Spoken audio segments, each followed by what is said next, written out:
محمد وعلى آله وصحبه أجمعين وبعد. Today, inshallah ta'ala, we actually begin a new surah because we concluded Surat Al-Saf last week and we start with Surat Al-Jumah. Now, Surat Al-Jumah is one of my favorites because I get to rant a lot about aspects regarding Surat Al-Jumah. It is exactly what you think it is when you hear the name of the surah. Al-Jum'ah is one of the main rituals of our deen.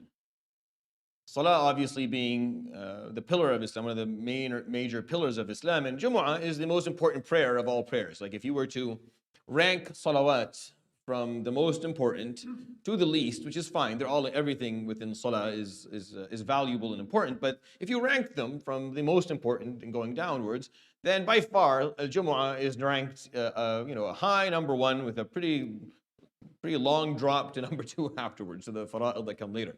Because Jumu'ah is specific in terms of where you do it and when you do it. You can't pray Jumu'ah at home. You have to come to a masjid. And if you pray Dhuhr instead of it with no reason, then at least as a male, you're held accountable. You're held accountable. So even if you pray Jumu'ah, Salat al-Dhuhr, Jama'ah at home, and you have all khushu' and everything, it doesn't count because you have to be there for Jumu'ah. And since it has that degree of importance, and I'll give some examples from what the Prophet ﷺ said, attached to that are rulings that we have to discuss. And Surat Al-Jum'ah, within this juz' that talks about organizing relationships within the Muslim nation, talks about leadership. It talks about the concept of leadership or within Islam. If Surat Al-Mujadila talks about the relationships between Muslims within their nation, whether it's between two Muslim people or spouses, or between the Muslims and their leaders, or between Muslims and their family members, and Surat Al-Hashr talked about citizenship and what rights and obligations attached to that, and Surat Al-Mumtahina talked about the relationships between Muslims and non-Muslims and categorized those relationships into different groups, and Surat Al-Saf talked about the social contract, which is the relationship between the individual and the group. Surat Al-Jumu'ah talks about leadership specifically. It looks at this ritual that is there, it's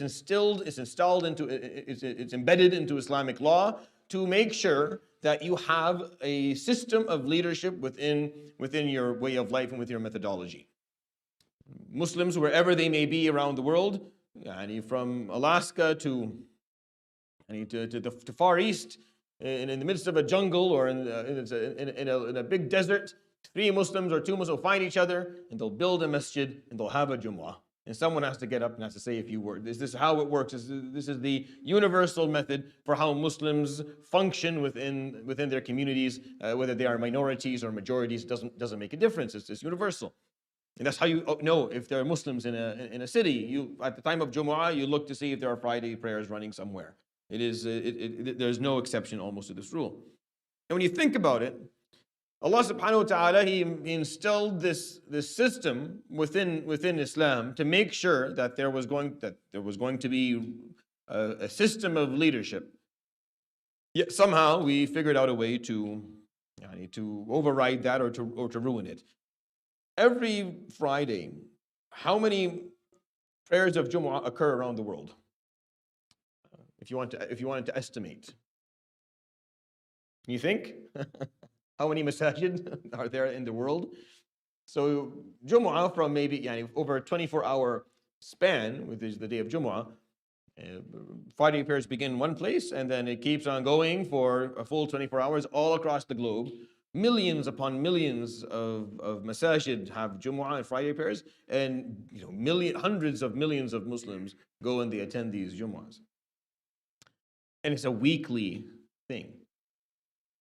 Imagine any other society in the world that had weekly meetings with who should be within their community, should be those who speak on their behalf, like those who are supposed to be in a state of leadership. By the way, the Jumu'ah was based on leadership. It wasn't based on knowledge. It never was based on knowledge. Jumu'ah specifically was based on leadership, meaning the Khalifa had to give the Jumu'ah. The Hakim had to give the Jumu'ah.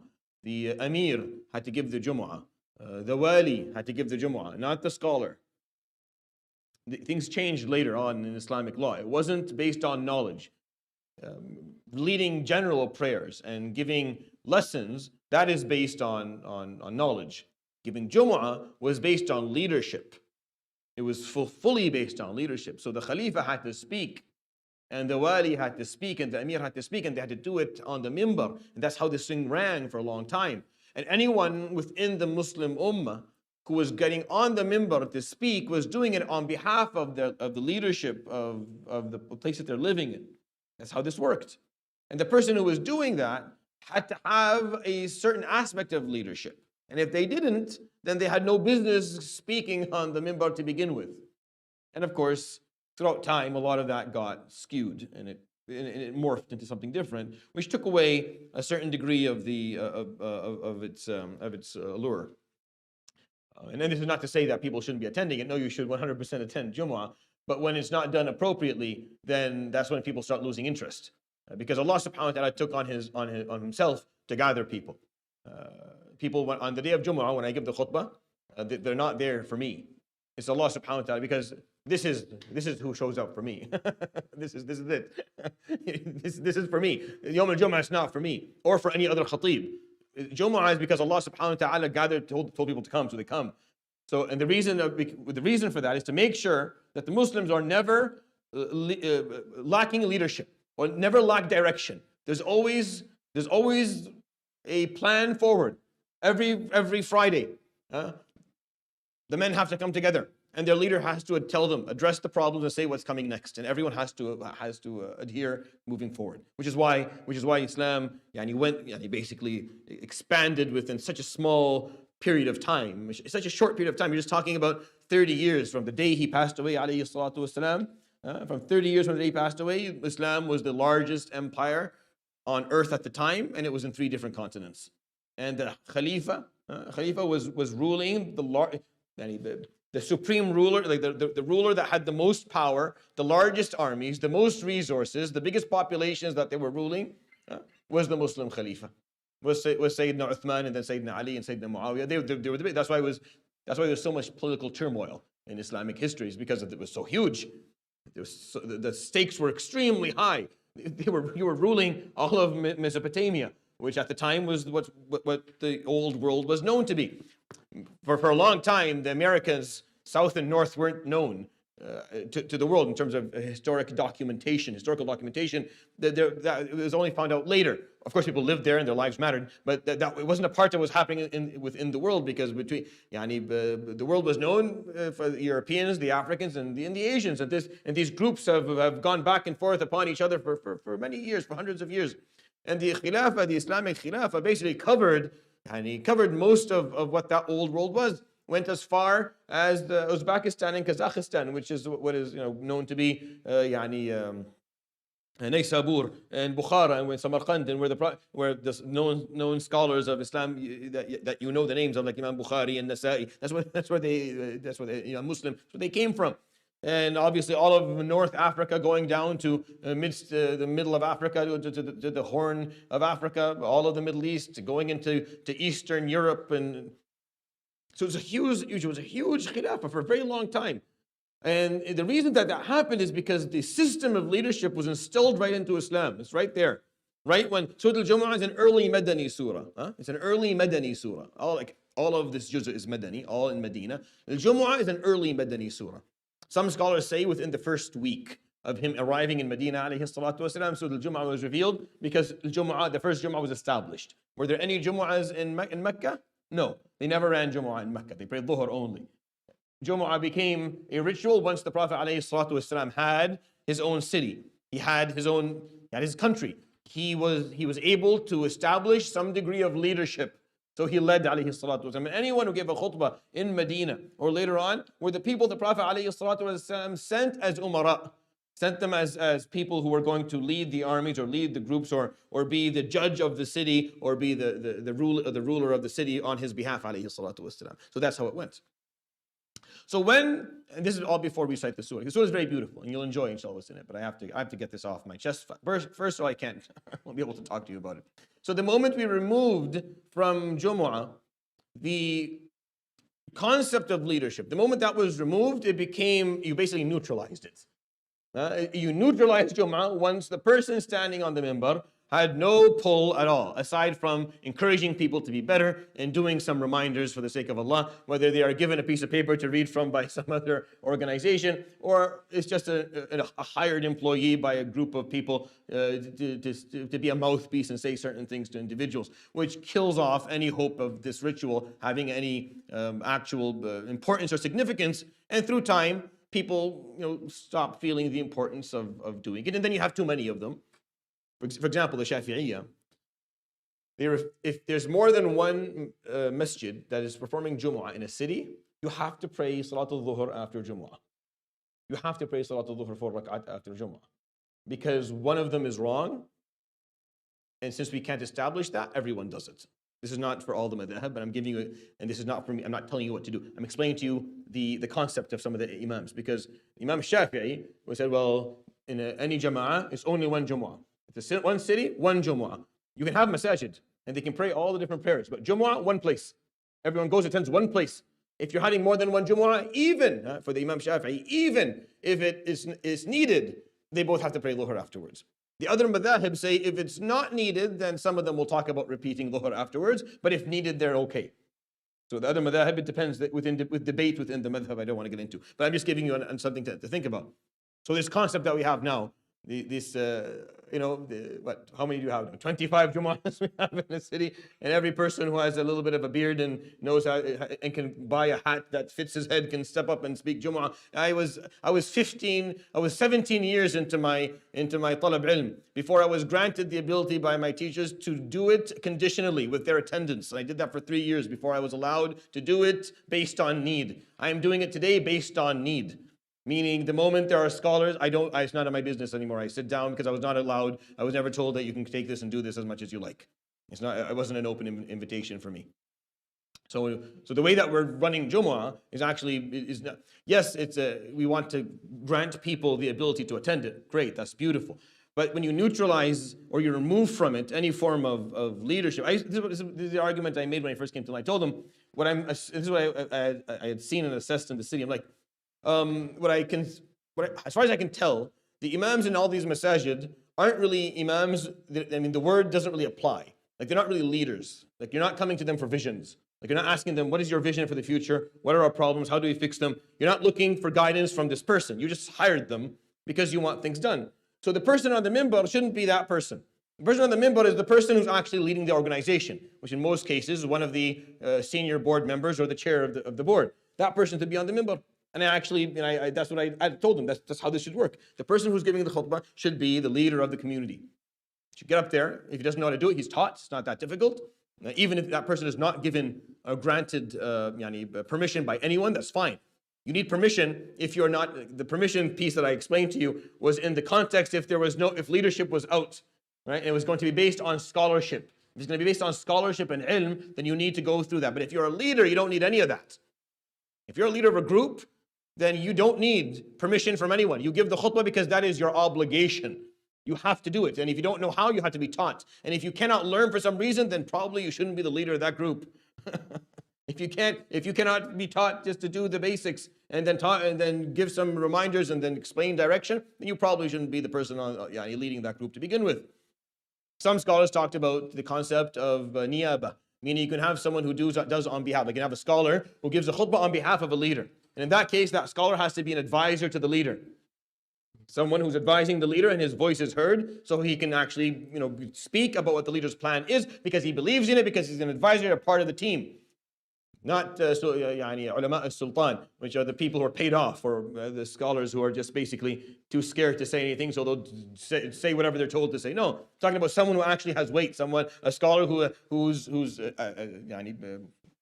consultation is required by the leader, and the leader is working in conjunction, so that person will speak on their behalf, and the leader would be attending that khutbah. And so that's what Jumu'ah was like. Jumu'ah was built on this concept. And it was like that for a long time. And Sayyidina Uthman, for example, radiallahu anhu, he was probably the person you would expect the least to be giving a khutbah. Extremely shy gentleman. Very, very low tone voice, and not much of a public speaker. Beautiful gentleman, very, very intelligent, obviously one of the great khulafa. one of the great Sahaba, Ashar al-Mubashirin bil Jannah, but not a public speaker. Yet he gave all the khutbahs. He had to. And Sayyidina Ali trained him and helped him so he could learn to do it properly. Because he had to. You're the leader. You have to do this. If you can't do this, and you cannot lead. It's a part of the system.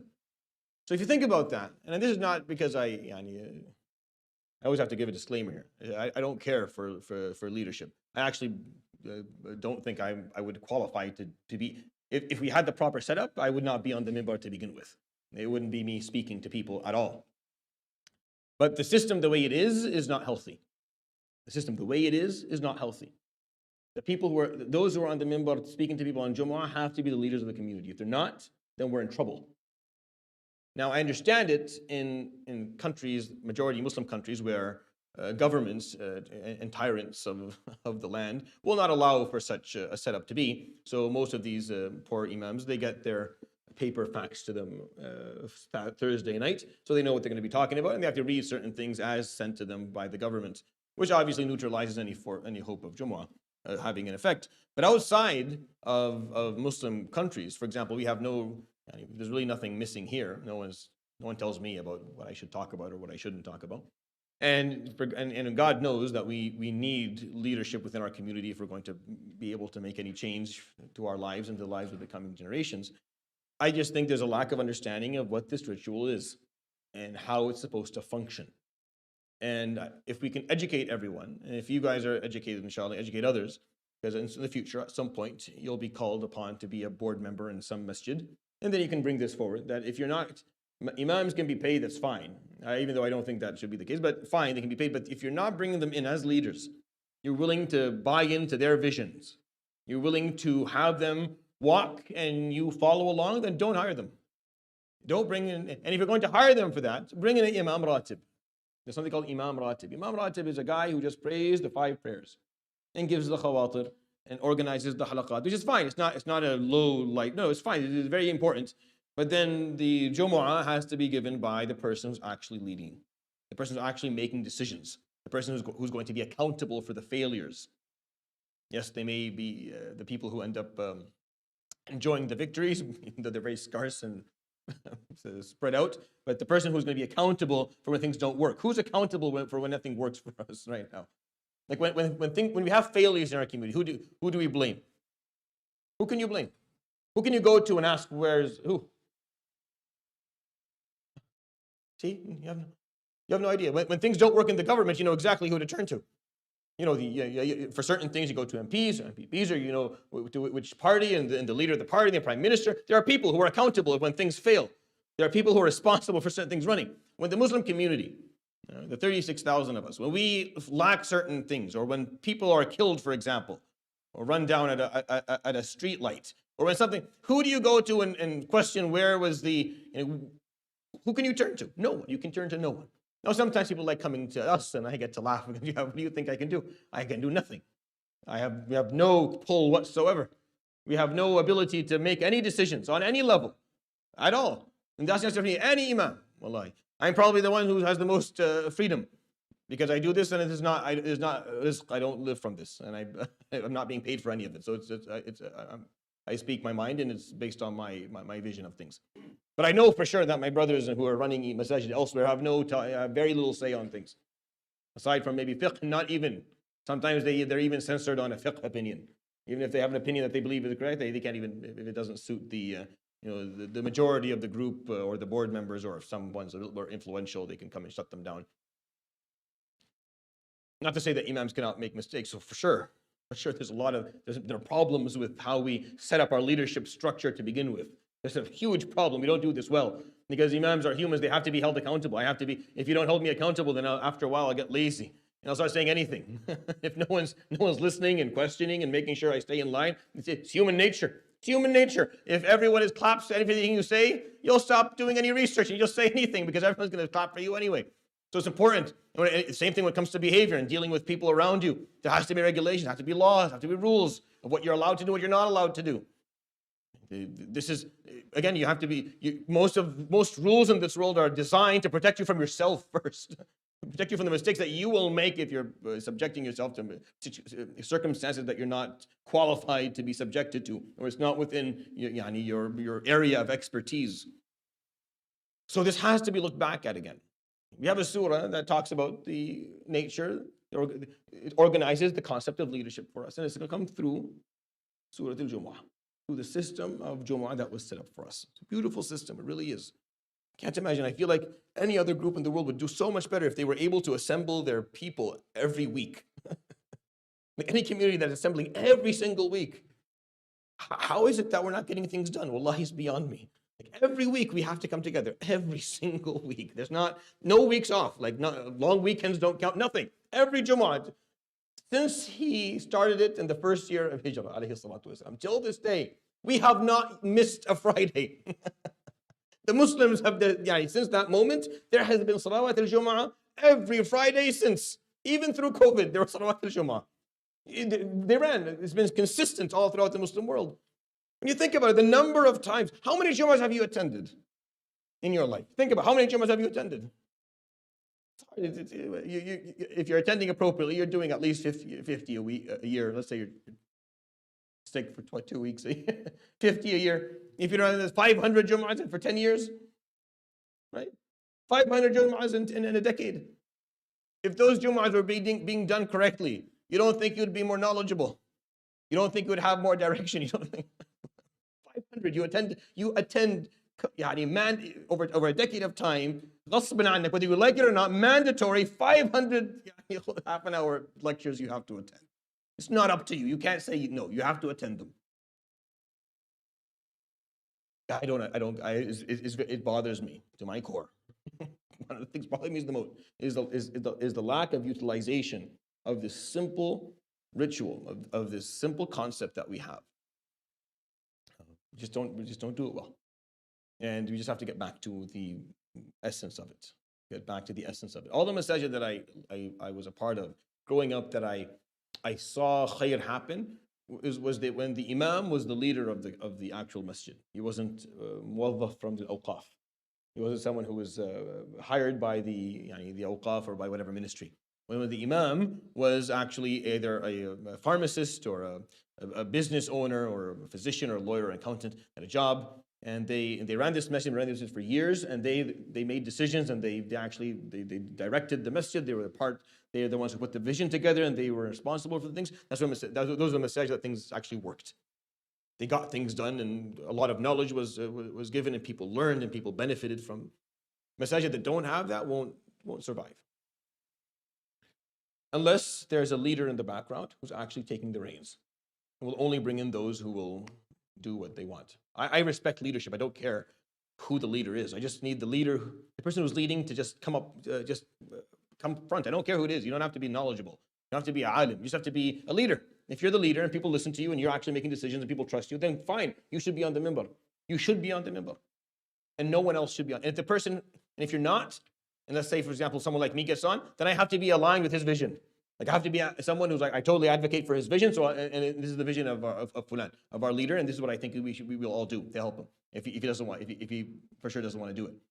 But that's how Jumu'ah was, and that's why we worked. That's why the system actually functioned for a long time. And then slowly, when Jumu'ah was neutralized, slowly, people start. My fear is that, look, we are still quite lucky in the Muslim world. People show up for Jumu'ah. Every masjid is always struggling with parking and placements during Jumu'ah. Every masjid always struggles because people come. They come. But they'll only keep, but I think we have too much trust in that. I think we have too much trust. At some point, people get tired. If they keep on coming to Jumu'ah and it's useless to them, they're not learning anything, there's no progress. I think after a while, they'll stop coming. Maybe this generation is coming because that's how they agree, but the next generation, third generation, they'll start to slack because there's nothing in it for them. There's no incentive. There's no incentive for them to come.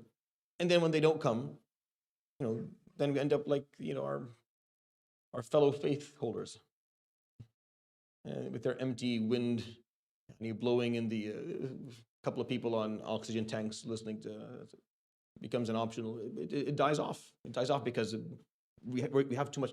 If Allah subhanahu wa ta'ala summons people for you, you better have a message worth listening to. And if you don't, then you have no business standing. or speaking. If you don't have a message worth listening to, if you don't, because Allah subhanahu wa ta'ala, He gathered them. They didn't come for you, He gathered them. And if He did that subhanahu wa ta'ala, if you have respect for Him, then you better, when someone stands on the minbar for Jumu'ah, you're standing where the Prophet sallallahu alaihi wasallam should be standing, but he's not here. He's not here. This is what you think about every time. This is what we were told and taught when you walk up the steps towards a khutbah or something. What you think about is that you are going to stand where Muhammad Rasulullah sallallahu alaihi wasallam would be standing, and you're only there because he's not. He's not here, and there's no one more. So you're going to go stand and speak. So what would he want to say to people? So speak to them the way he would have wanted to speak to them, alayhi salatu wasalam, and convey a message that he would think is valuable. So you have to know what you're talking about. You have to be able to lead the way he led, alayhi salatu wasalam. And you have to offer that peace, or else you're not doing the job. I just think if you thought about all these things and there was a little bit more effort in trying to establish that for masajid and doing it in the right way, then we would have a different reality. We'd have a different reality for sure, as communities and as Muslims, in general. But neutralizing Jumu'ah is, I remember once, person close to me, we had gone, maybe second year here or something. He attended the Jumu'ah. Allah yajzil khair, the person tried their best, but I've never complained about a Jumu'ah in my life. I attend, you have to learn the ritual, and we'll talk about that piece, inshallah. You attend, you try your best, you come in with the intention of trying to learn, even if the person up there is speaking gibberish or some language you've never heard of. You come with the intention of learning, you try to learn, you try to attach yourself to Allah. It's your weekly opportunity to remember Allah subhanahu wa ta'ala and embrace and engage in remembrance with people around you and learn something. So even if the person is saying something, you look for something that's good. Don't look for things that are bad. Look for something that's good always. As an attendee, that's what you're taught to do. So I've never complained about Jumu'ah, but I left with someone and he looked at me and he said, how is it that Allah would hold me accountable if I didn't attend this? How would Allah hold me accountable if I didn't attend this today? Like, what was this? What did we just listen to? Like, no, you're held accountable. It's not about the person and what they're saying. It's Jumu'ah, you have to attend the ritual. But when you run something that is this sacred and this important, and you get a human being to say something like that, you start wondering maybe there needs to be a little bit of an adjustment of this whole system. It should be done in a way that's a little bit more meaningful. Like I've been advocating for Jumu'ahs to be in different languages, rather than this whole translation business that never works. Never works. I speak both languages. I dream in both languages. I don't think, and this is not a bragging point, I'm just trying to explain to you something to understand, that I am truly bilingual. I speak Arabic as comfortably as I speak English. And I hate translating on the minbar. I hate it.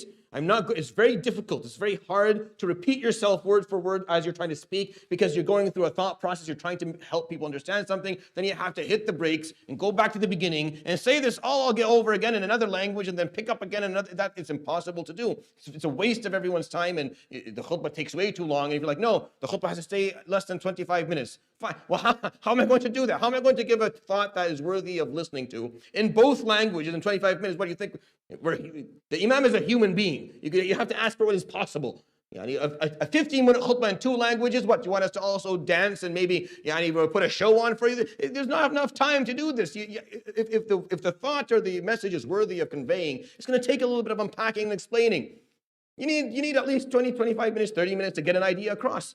You say it in one language, you have to say it in the other. So instead of this bilingual stuff, you just have different Jumu'ahs during the city, one in fully in Arabic, another fully in English, another fully in Urdu, and one in Bangla, and one in Somali. Put it in the languages that the people of your community understand, so they can learn. So it's everyone's right, in my opinion, to hear the message of Allah in their mother tongue, so they can connect to it. And it's not that hard. It's not like we lack people who know how to do this. We can for sure get people on the minbar who can speak that language and train them, make sure they're good public speakers, and we can talk about messaging, and they can get up and they can speak to their communities so that we have something there. But that requires a high level of leadership, which is what we lack in the first place, which is why the whole ritual isn't working. So I don't know. I don't know how to fix this. I have no idea how to fix it. Thought about this for years. I don't know what's missing. But if we were able to figure it out, then Jumu'ah is a tool that is extremely effective. It is an extremely effective tool. It's a weekly gathering that people come to in a compulsory manner. They have to come to it. So you have an opportunity to make sure everyone's on the same page on a 7-day basis. Like only 7 days go apart without you have the opportunity for people to be on the same page again. And you can put direction, and you can talk about problems. You can get people to advocate. It's not that difficult. But if every group does their own thing and you have people on the manabir who have no pull and have no leadership, have no direction, and they're just there to tell stories or to make general reminders, then things stay exactly as they are. Which is and that's the end of my rant. So now we can actually read the surah and enjoy it. So hopefully, inshallah, you'll find it beneficial. It's a beautiful surah. It teaches us aspects of leadership that are very meaningful, and I hope I can convey it to you in a way that you'll find beneficial. Start with Surat Al-Jumah, inshallah ta'ala. أعوذ بالله من الشيطان الرجيم. بسم الله الرحمن الرحيم. يسبح لله ما في السماوات وما في الأرض الملك القدوس العزيز الحكيم.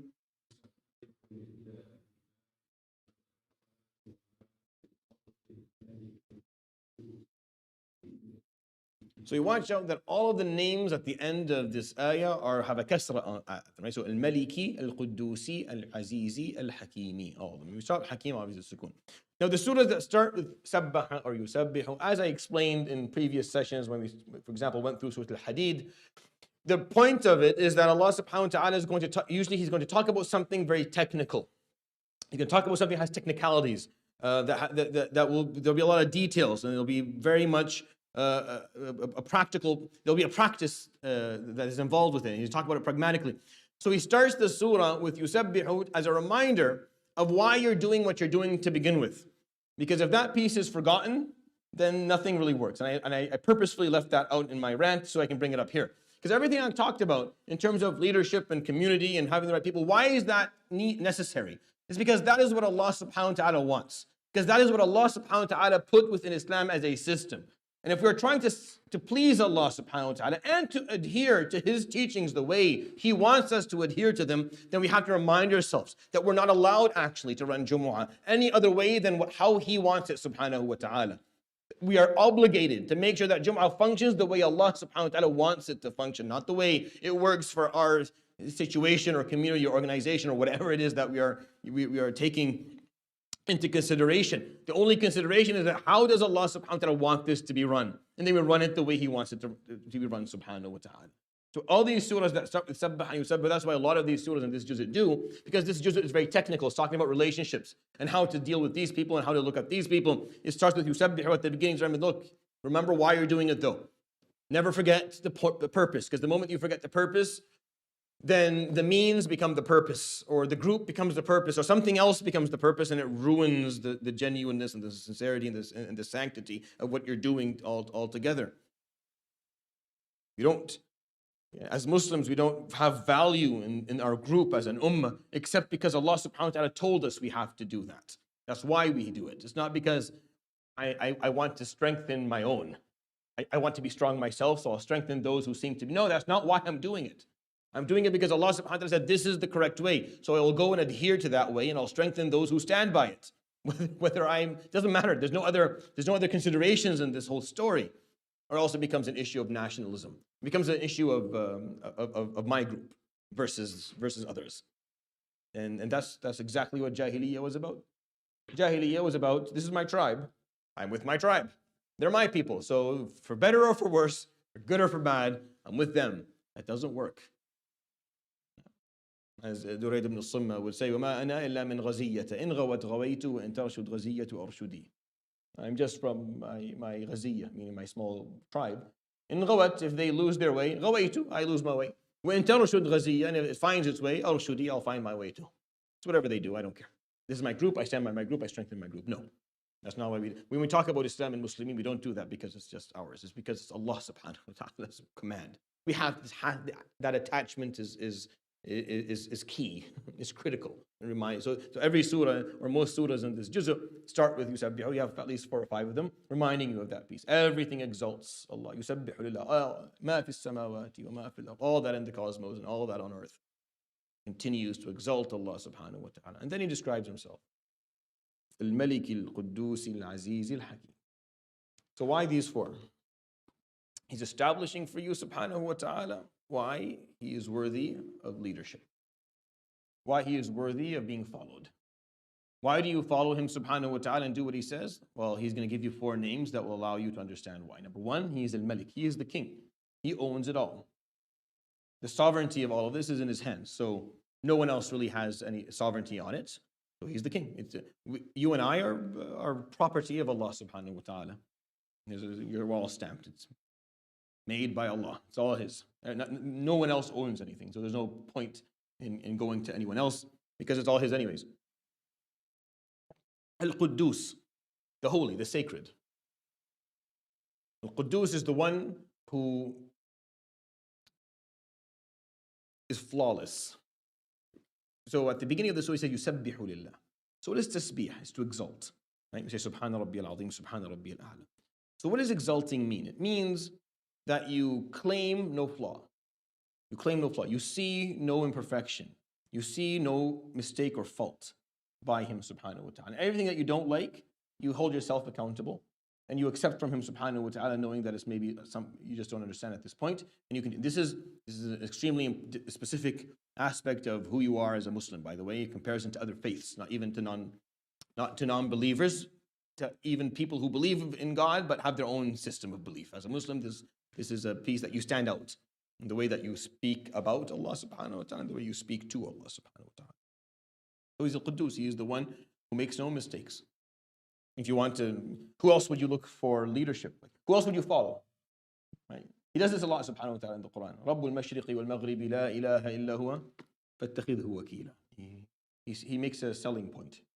Here's why you should have ikhlas. Here's why you should have tawakkul. Let me tell you about myself, so you understand why it's worthy of why I am worthy of your trust. You should. Jalla Jalalullah. He doesn't need to do it, but that's how he does it. He explains himself to you a little bit so that you understand that he's not asking you to follow blindly. No, follow him subhanahu wa ta'ala because he's the king, al-Malik. So he owns it all. And he is Quddus, and he is the one who makes no mistakes. So when he gives you direction, that he is al-Aziz. He's the unfathomable, meaning his knowledge is way beyond yours. You can't comprehend what it is that he does. And he is unbeatable. Al-Aziz has a couple of meanings, unfathomable, and كما قال الإمام الغزالي وعقب عليه يعني غيرهم قال العزيز هو الغالب الذي لا يغلب. Is the one who is the conqueror who cannot be beaten. He's not, which is the same concept of unfathomable if you understand like the point, but it's not necessary for this talk. Al-Aziz, the one so he's the king, he owns it all. He's al-Quddus, he will make the right decisions. Yeah. He doesn't make. He is al-Aziz, he's the unfathomable, he's not beatable, and he's al-Hakim, he's the all-wise. Because if without that piece, you start wondering, well, if he's that strong and he owns all of that and he is beyond blame, then how do I know that he doesn't just say whatever? Because if he's not accountable, which he isn't, and how do I know that he's not going to tell me to go do something that's going to harm me? He is al-Hakim. He is the all-wise. So all that he tells you to do is only within your best interest. He'll never tell you to do something that's not in your best interest ever. So who else do you follow? Someone else that's not the king. That's not the holy. That's not the unfathomable subhanahu wa ta'ala. That's not the all-wise. Who else? So he pitched something for you. This is why you should listen. This is why I am worthy of you following. Subhanahu wa ta'ala. Use these 4 names for that reason, in case you were wondering why. Because it's the only ayah that we have that way, right? The only one that's similar to it is the one that we recited at the end of Surat Al-Hashr. And we talked about why those names were together at that point. But here, these names are Malik al-Quddus, al-Aziz, al-Hakim. He's putting 4 the pillars of what you need in a good leader. You need someone who takes ownership, al-Malik. You need someone who sees the purpose to be larger than personal interests. Al-Quddus, there's a holy matter to there's some sanctity to the whole story. It's not just based on their personal interest and not trying to take something in for themselves. Right? A leader that's leading you in a direction where they'll benefit personally. It doesn't really matter what happens to you. They're trying to get more status, more power, more fame, more strength, trying to get voted somewhere or get politically acclaimed for something.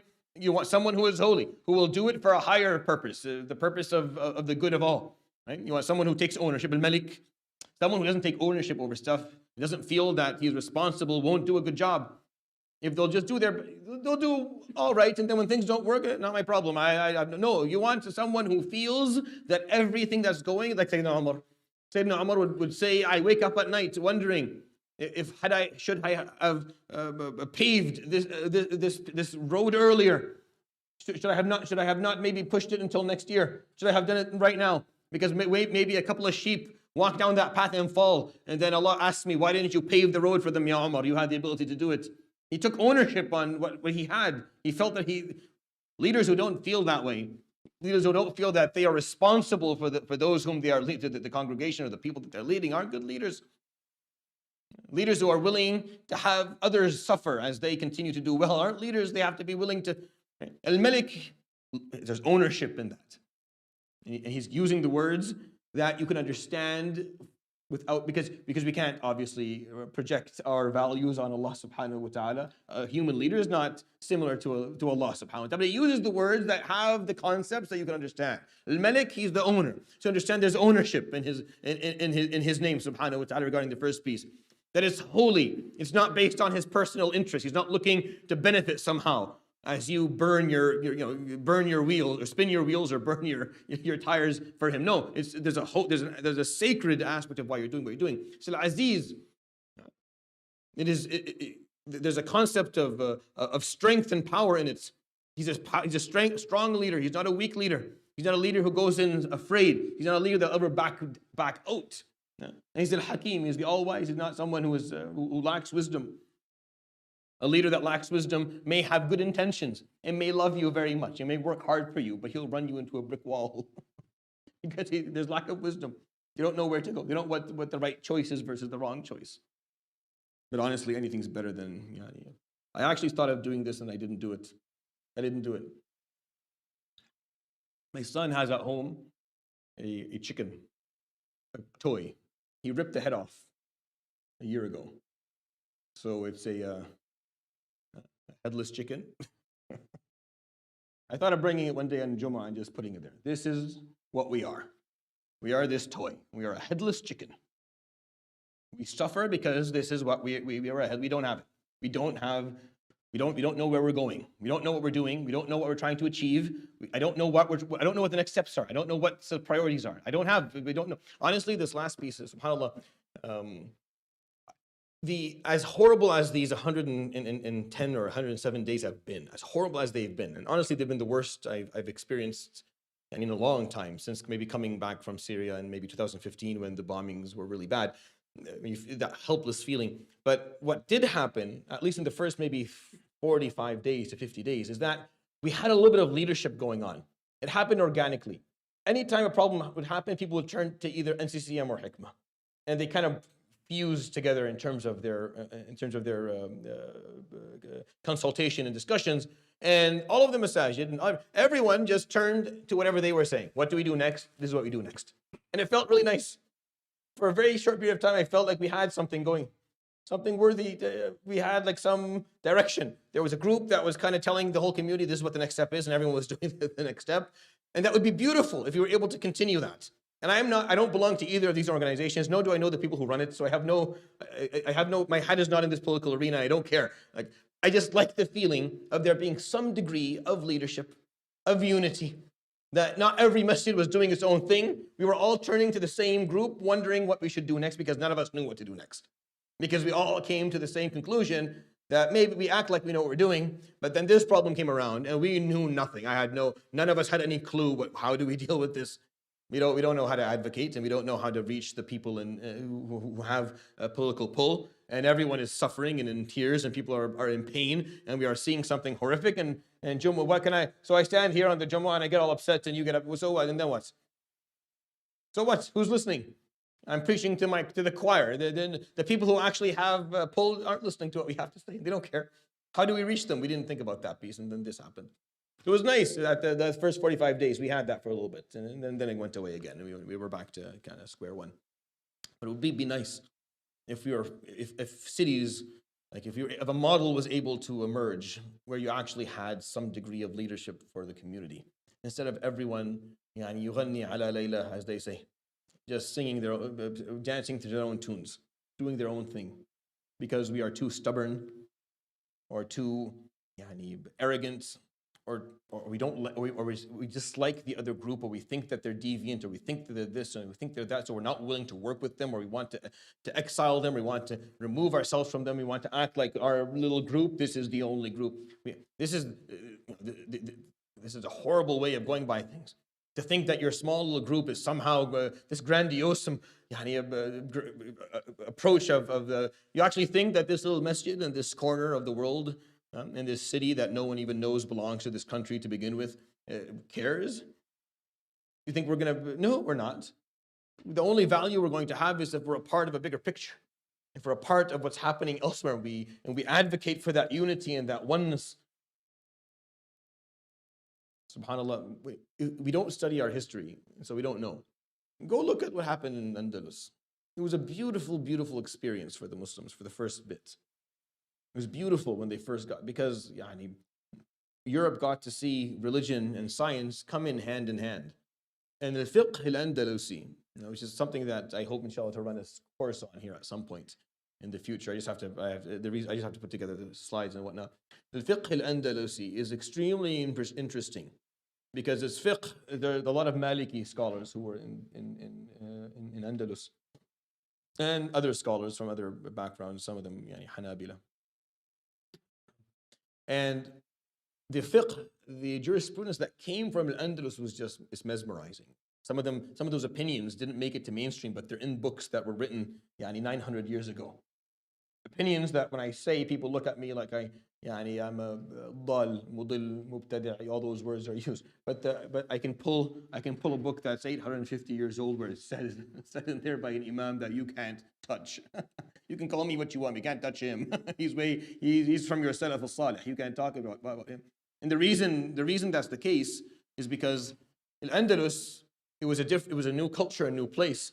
So fiqh, as it always should be, it grows as time and space change. So the fiqh that exists in Baghdad and Sham and Kufa and existed in Al-Fustat and existed in Mecca and Medina, it works for the people living there. But when the scholars went and lived in Barcelona and in Ishbilia and Sevilla, they lived in these cities and they built these cities. Many of these cities were built by the Muslims. They had to have a different fiqh. So their fiqh was beautiful. So if you study the names of the Maliki fuqaha in Andalus, you'll find them described kind of faqihan, muhaddithan, bari'an, lughawiyan, azifan, musiqiyan. Some of the Maliki scholars, they invented instruments. Forget about them. They invented instruments because they were living. It was a different culture there. So their understanding of fiqh was very different than an imam living somewhere. I'm not saying they were right and these guys were wrong. I'm just saying that there's a difference in how they would view certain things, and that difference is worthy of seeing. Anyways, it was a beautiful, beautiful thing that happened in Andalus, and then it fell, and it fell. It was painful when it fell. It was horrible when it fell. Actually, some of the most gruesome and disgusting stories of torture and mistreatment of human beings occurred when the Muslims were on their way out. And the Muslims who stayed there there are museums that talk of the horrors of the Muslims saw when that. And why did it fall? It fell because of every couple of cities had a ruler, and the ruler wanted to be independent from everyone else. And so instead of having a unified front, you had like 50 small kingdoms. So they just picked them like they picked them off. It was nothing. It's like shooting down soda cans. They fell one after the other. They tumbled like dominoes. It was nothing. They took no. Muslims usually put up a fight. Nothing. In Andalus, it was nothing. At the end, it was nothing. It fell so painfully because there was this lack of willingness to work together, even if you don't like the other person, or you think that they are this, or you think that they are that. We can't afford to do that. We're too weak. We're in the wrong part of our history to be discussing and arguing over small issues of fiqh. We can't. We're not in that position. We're not there.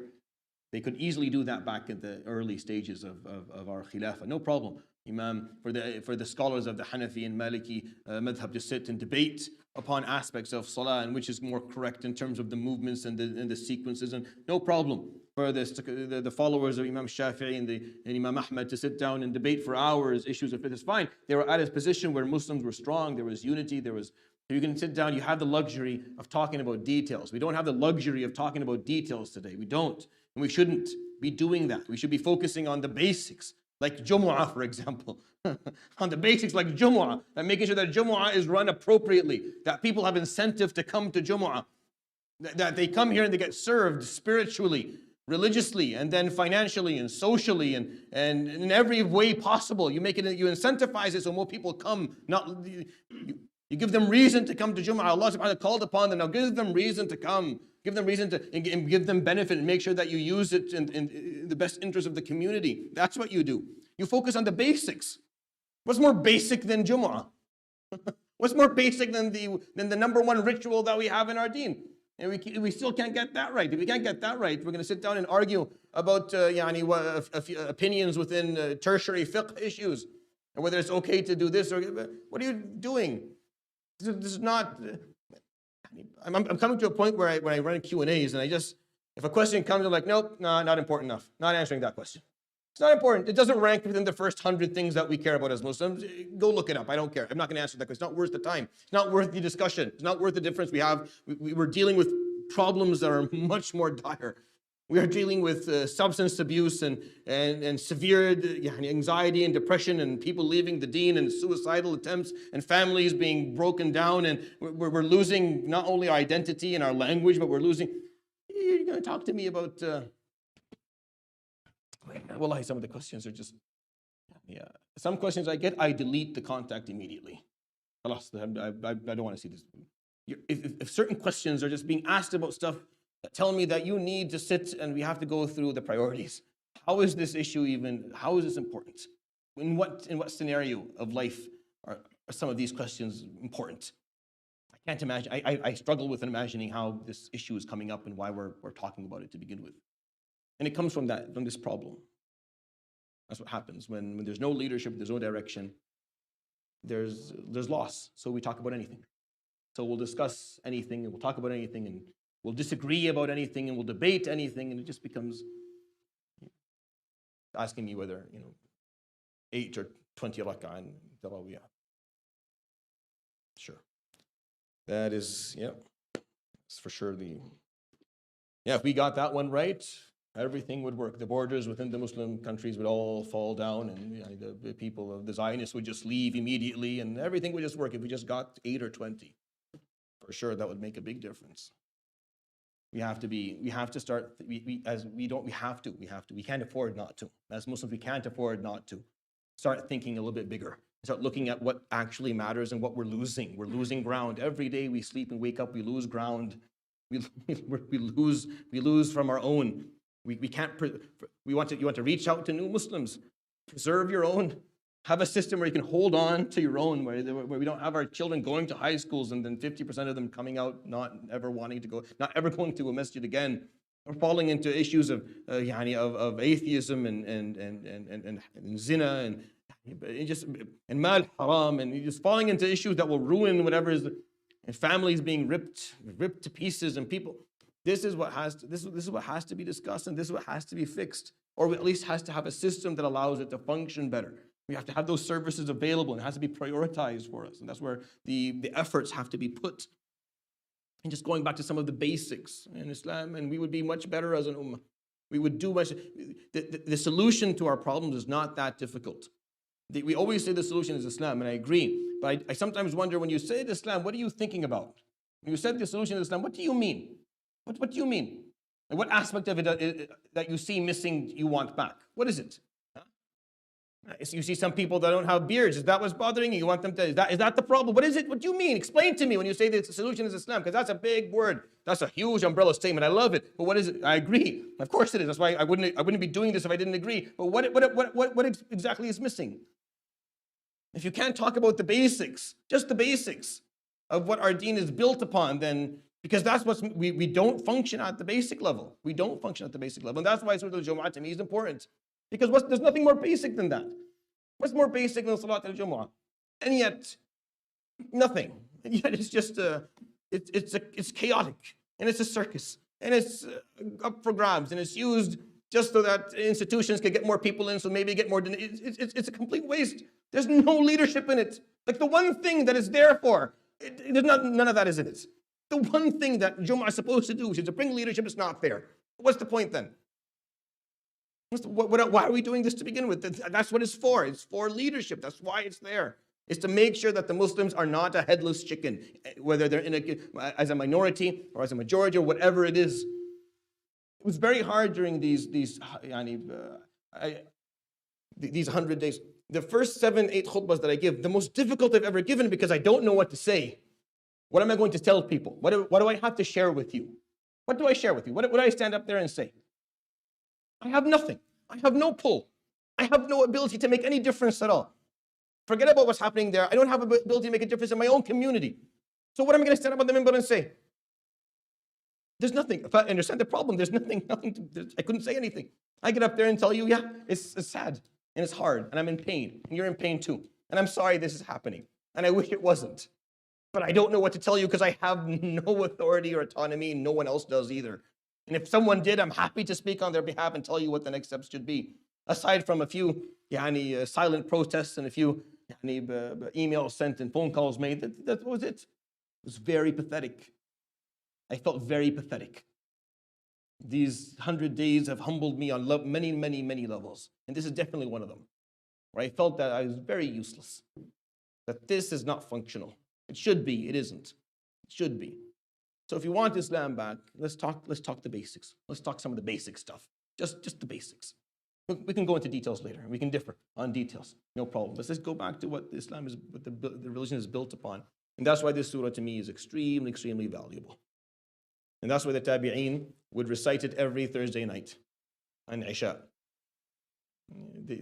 They don't attribute it to the Prophet ﷺ directly, but tens of the Tabi'eens would do this, and it's a known practice all across the Muslim world as a sentiment of this is what this is for.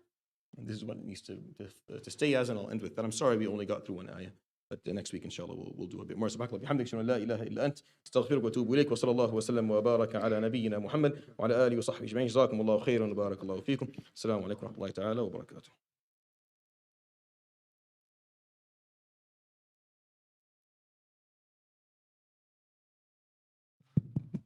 الله أكبر الله أكبر أشهد أن لا إله إلا الله أشهد أن محمدا رسول الله حي على الصلاة حي على الفلاح قد قامت الصلاة قد قامت الصلاة الله أكبر لا إله إلا الله حقا لا إله إلا الله استقيموا استووا يرحمنا ورحمة الله تراصوا سدوا الخلل foot to foot shoulder to shoulder straighten the lines fill the gaps pray as if it's your last prayer.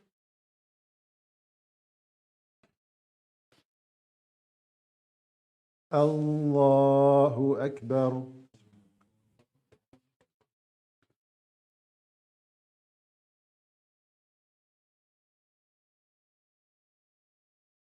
بسم الله الرحمن الرحيم الحمد لله رب العالمين الرحمن الرحيم مالك يوم الدين إياك نعبد وإياك نستعين اهدنا الصراط المستقيم صراط الذين أنعمت عليهم غير المغضوب عليهم ولا الضالين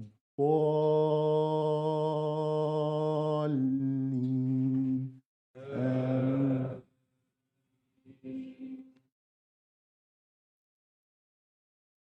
إن الله فالق الحب والنوى يخرج الحي من الميت ومخرج الميت من الحي ذلكم الله فأنى تؤفكون فالق الإصباح وجعل الليل سكنا والشمس والقمر حسبانا ذلك تقدير العزيز العليم وهو الذي جعل لكم النجوم لتهتدوا بها في ظلمات البر والبحر قد فصلنا الآيات لقوم يعلمون وهو الذي أنشأكم من نفس واحدة فمستقر ومستودع قد فصلنا الآيات لقوم يفقهون وهو الذي أنزل من السماء ماء فأخرجنا به نبات كل شيء فأخرجنا منه خضرا نخرج منه حبا متراكبا ومن النخل من طلعها قنوان دانية وجنات من أعناب والزيتون والرمان مشتبها وغير متشابه انظروا إلى ثمره إذا أثمر وينعه إن في ذلكم لآيات لقوم يؤمنون الله أكبر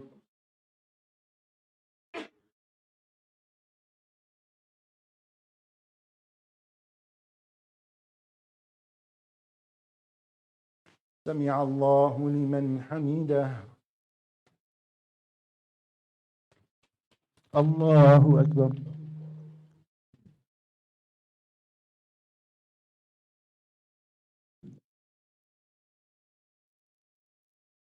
الله أكبر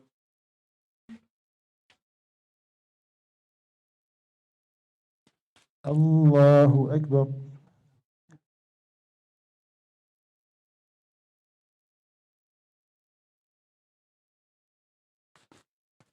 الله أكبر بسم الله الرحمن الرحيم الحمد لله رب العالمين الرحمن الرحيم مالك يوم الدين إياك نعبد وإياك نستعين اهدنا الصراط المستقيم صراط الذين أنعمت عليهم غير المغضوب عليهم ولا الضالين آمين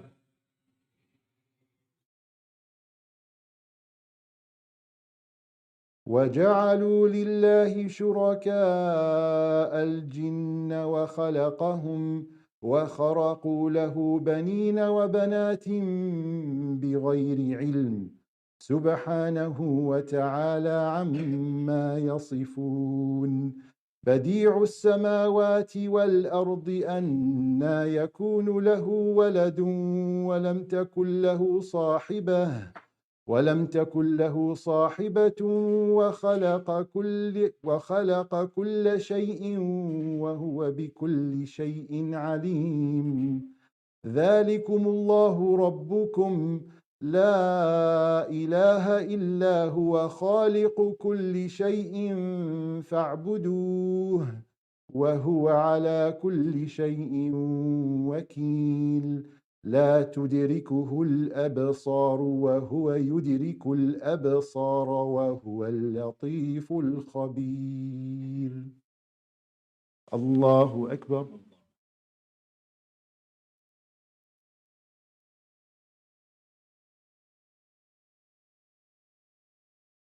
سمع الله لمن حمده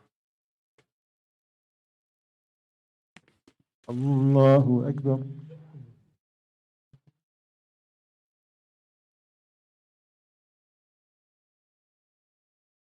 الله أكبر الله أكبر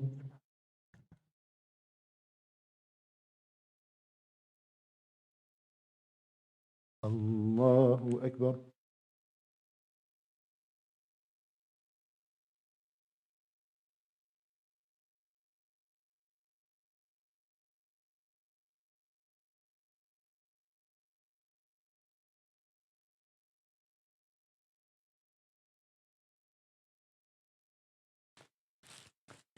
الله أكبر.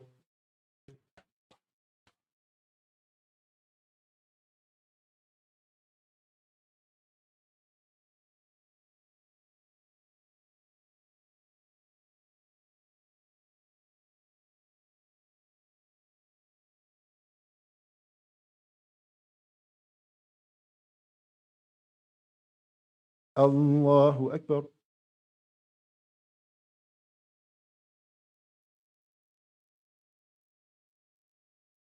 سمع الله لمن حمده.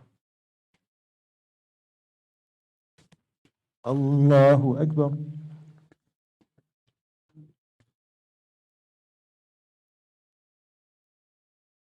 الله أكبر.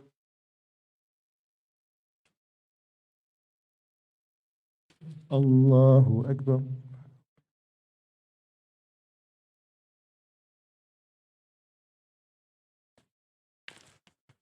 الله أكبر.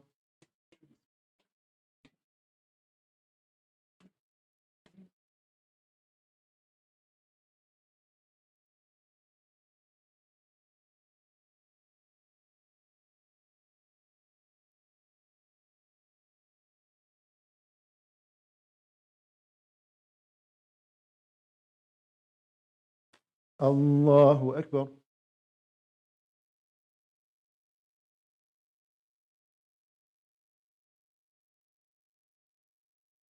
سمع الله لمن حمده. اللهم لك الحمد كله ولك الشكر كله، إليك يرجع الأمر كله، علانية وسره، إنك على كل شيء قدير وبالإجابة جدير. اللهم صل وسلم وبارك على سيدنا محمد في الأولين، وصل وسلم وبارك على سيدنا محمد في الآخرين، وصل وسلم وبارك على سيدنا محمد في الملأ الأعلى إلى يوم الدين. اللهم كن لإخواننا المستضعفين في كل مكان، اللهم كن لإخواننا المستضعفين في فلسطين، اللهم اطعم جائعهم، اللهم اكس عاريهم، اللهم داوي جرحاهم، اللهم اشف مرضاهم، اللهم تقبل شهداءهم، اللهم عاف مبتلاهم، اللهم احقن دماءهم يا رب العالمين.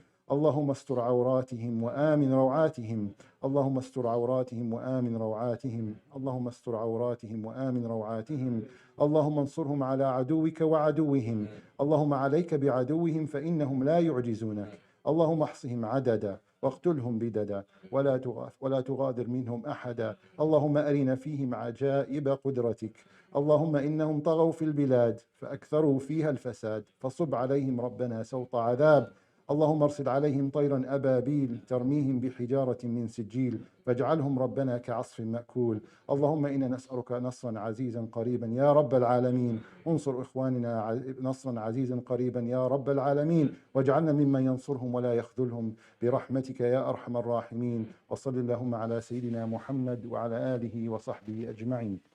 الله أكبر.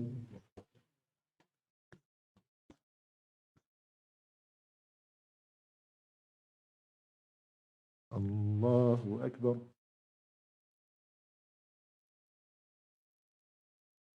الله أكبر.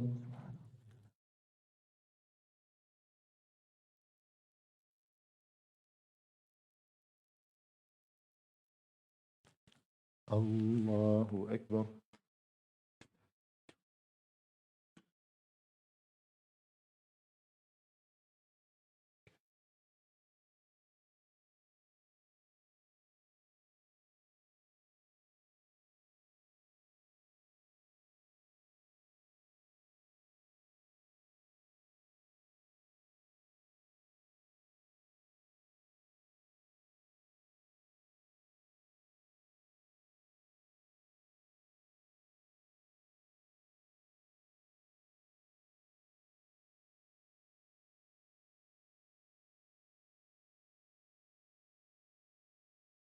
السلام عليكم ورحمة الله.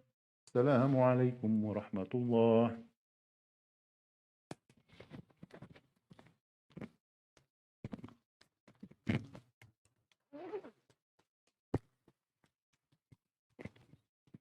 بسم الله الرحمن الرحيم، الحمد لله رب العالمين، والصلاة والسلام